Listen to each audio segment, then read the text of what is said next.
Општините почнаа со подготовка за прскање против комарци. Авионите ќе полетат, но откако ќе се подобрат временските услови. Интензивните врнежи од дожд минатата недела се причина за пролонгирање на акцијата.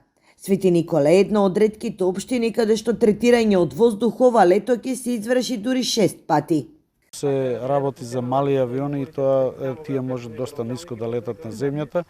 И по консултациите што ги имам извршено и со други луѓе кои што се стручни за оваа област, кажуваат дека е најдобро такво прскање, бидејќи ги офаќаат сите легла на комарци, да кажеме. И годинава пропадна идејата комарците да се третираат регионално. Градоначалниците од Истокот не успеаја да најдат начин како да се изфинансира целата акција, која чини околу 80 милиони денари. Досегашната пракса покажува дека поединечното прскање во секоја општина не го дава посакуваниот резултат.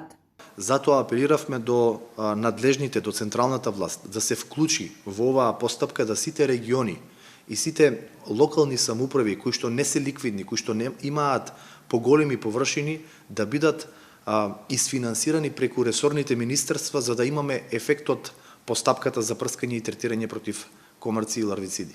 Регионалното третирање на комарците е долгогодишна идеја и досега си има реализирано само еднаш, по поплавите од пред 9 години кога се излеа брана Калиманци. Во просек поголемите општини во источниот дел од својот буџет за третирање на досадните инсекти издвојуваат околу 2 милиони денари.